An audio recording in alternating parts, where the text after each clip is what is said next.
I want to break down all the fees associated with leasing. There's a lot of fees that are associated with leasing, and I want to break them all down so you understand what's what you can avoid and what you're going to have to pay, just so you understand the full scope of what's going on. So the first one's going to be the acquisition fee. Now this is charged by the lease company. This is basically called a loan origination or a lease origination fee. So this is something you're going to have to pay. Some people ask for this money up front. It can be rolled into the lease and it just changes your payment a little bit. Disposition fee. Dispo fee, same thing.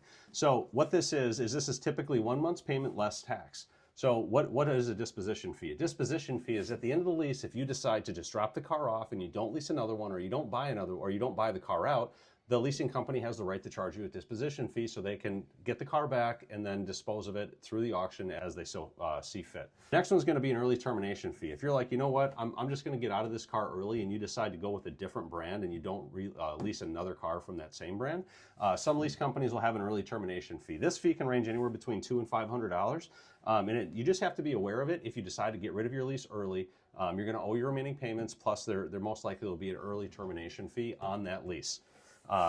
Excessive mileage. Now there's also excessive wear, but I didn't put that on here because it's not necessarily a penalty if you keep your car up the way you should. But excessive mileage, if you go over the predetermined miles on the lease, there's a penalty of somewhere between 20 and 25 cents typically per mile that you go over.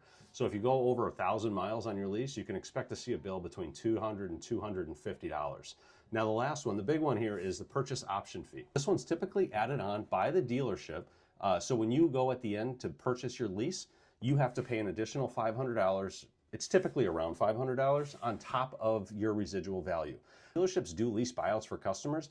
We don't make any money. We can't charge a documentation fee for a second time.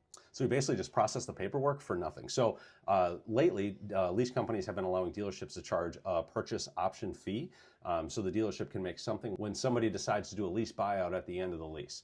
So these are the majority of the fees that are associated with leasing, and I just wanted you to know so you can better understand what to look for and things to question when you're looking at a lease. So for more tips and tricks like this, follow Kyle as Cars.